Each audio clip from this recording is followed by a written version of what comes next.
имаше порано еден човек што се викаше Брус Дженер. Човекот бил голем спортист кој во 1976 година на Олимпијадата во Монтреал ја освоил златната медаља во десетобој. Како голем спортист, кога се вратил во Америка, станал голем херој.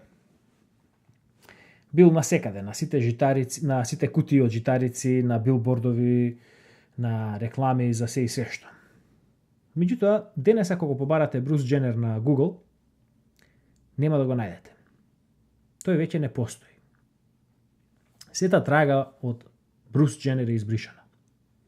Зошто?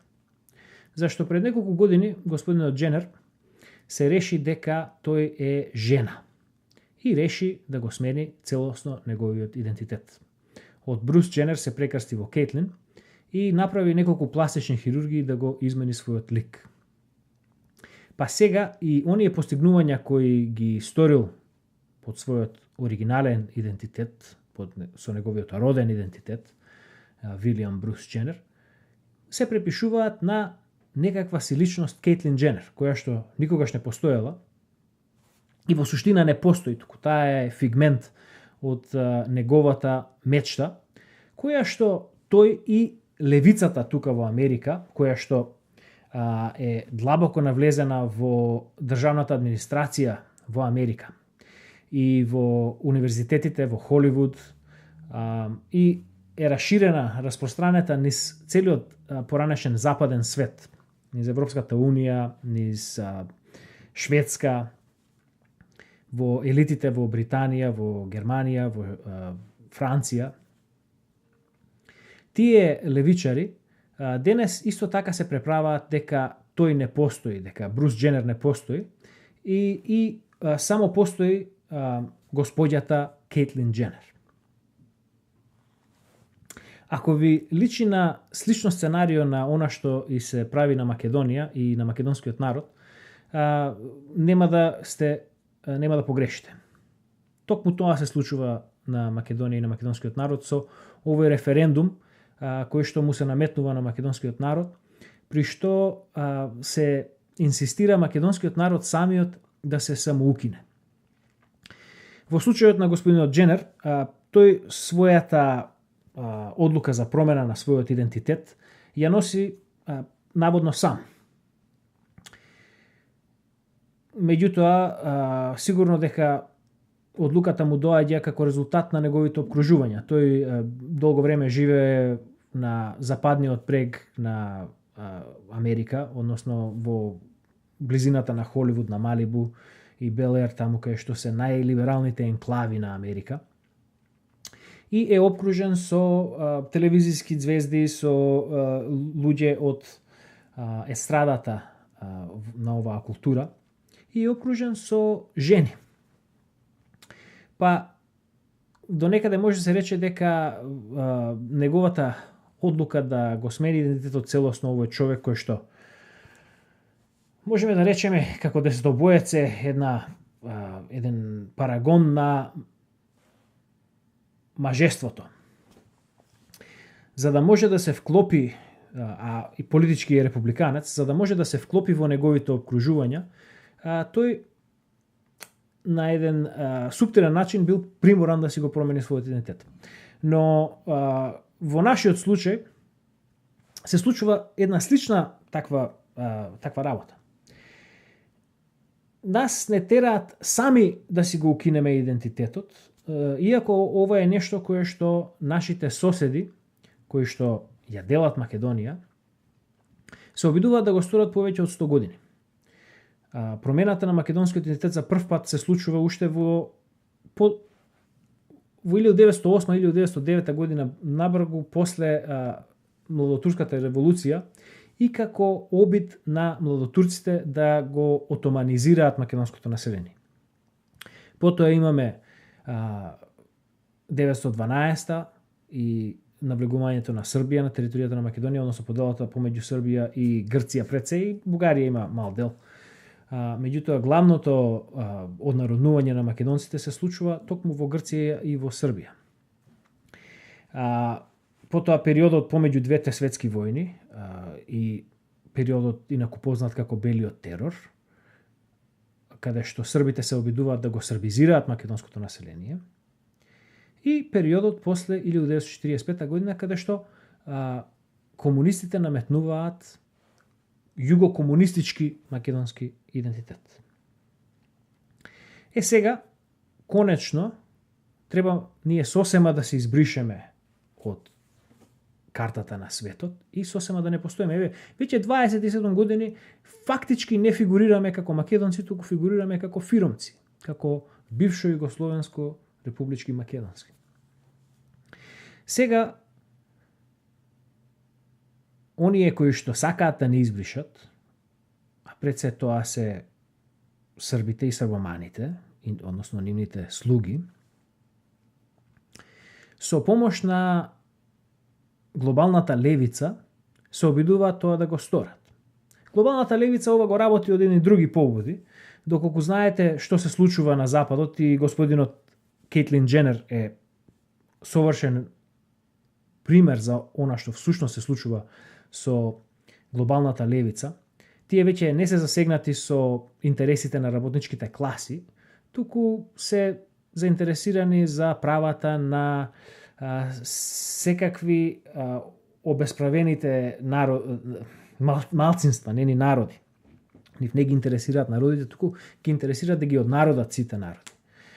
Така што во таа смисла глобалната левица и великосрпските интереси се пресретнуваат. Великосрбите сакаат да избришат и последната ронка од суштинскиот македонски идентитет, а истото тоа сакаат да го сторат и глобалните левици. Тие сакаат да избришат било каква врска на националистите македонци од илинденскиот период, кои што се парагон за национализмот и кои што на почетокот на 20. век значеле за нешто многу романтично во европската литература и во европската јавност. И замислете сега тој романтичен национализам да се поврати денес во Европа, каде што настапува сериозната битка помеѓу глобализмот и национализмот, што ќе постигне во однос на таа битка. Македонскиот национализам може да запали, не само да ги запали македонците, туку примерот на македонскиот национализам може да го направи она, например, што го прави Полска. Но на еден уште поромантичен и подраматичен начин. Еден мал народ кој што се бори за себе си, за својот опстанок, за својата генеза, за своето наследство. Да не забораваме дека нас се обидувале да не избришат многу пати и многу долго време.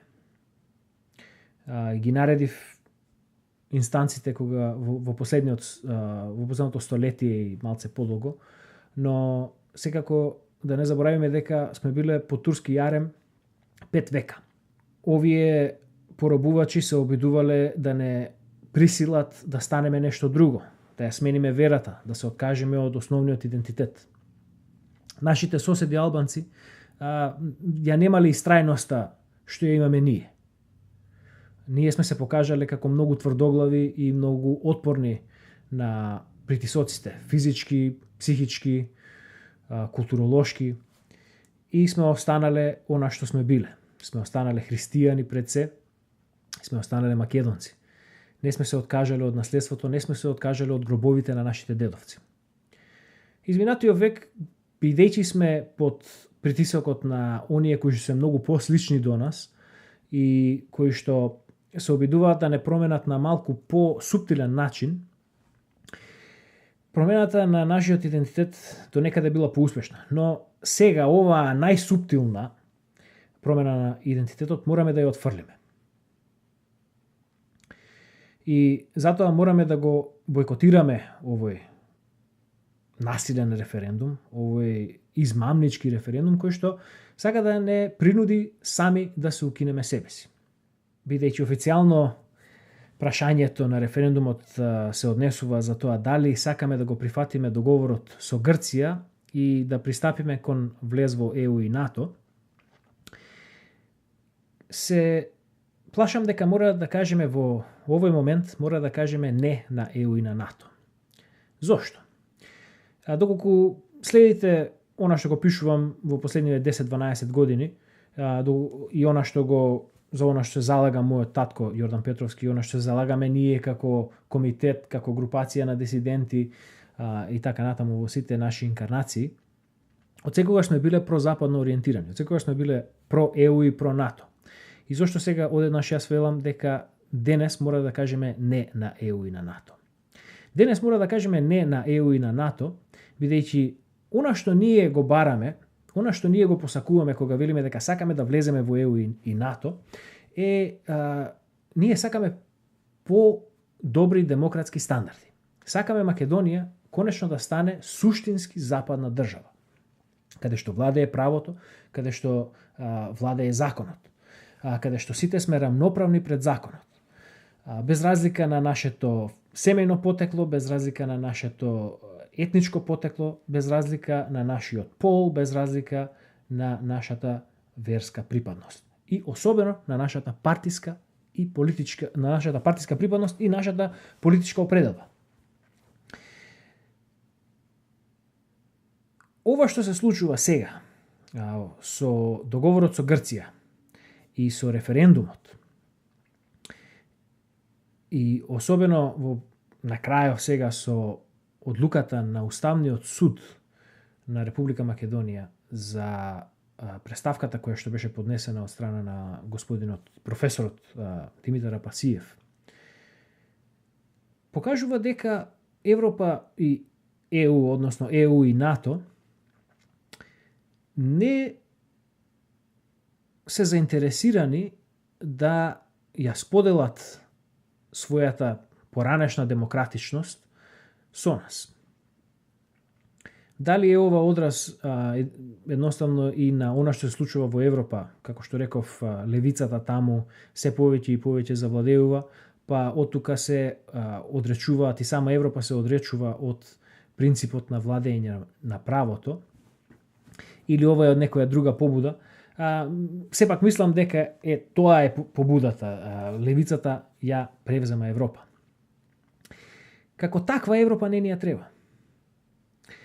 Европа и НАТО, односно ЕУ и НАТО не ни требаат доколку тие го поддржуваат начинот на кој што овој договор е постигнат, доколку тие ја поддржуваат власта во сите овие неправилности кои што ги работи во изгласувањето на референдумот, во наметнувањето на референдумот, во двосмисленоста, односно тросмисленоста на прашањето кое што е понудено на референдумот. И, конечно, доколку тие поддржуваат одлуката на Уставниот суд, каде што Уставниот суд се определува дека, односно Уставниот суд определува дека Европската унија не е унија. Европскиот сојуз не е сојуз. Ако Европа може да стои, да ја даде поддршката на една таква антидемократска, антиправна одлука на Уставниот суд, тогаш Европа не ни треба таква. Ќе бараме друг начин ние да се демократизираме и да станеме она што треба да станеме. Меѓутоа, се уште не сме излегле од комунистичкиот јарем, нема потреба да влегуваме во друг комунистички јарем. Нема потреба повторно да влегуваме во ново перење на мозоци, во ново бришење на идентитетот, во нови политички прогони. Нам ни треба да бидеме самостојни, да бидеме слободни, за да можеме да се развиваме како што сакаме да се развиваме. Ништо повеќе. Едновремено сметавме дека Европската унија е вистинското место кое што, односно вистинската организација која што ќе ни дозволи тоа да си го оствариме. Гледаме дека можеби тоа не е баш така, сигурно барем дефинитивно во овој момент. Можеби нашата иднина треба да ја бараме со некакви други сојузништва, можеби со Вишеградската група или со патронати со некои други држави.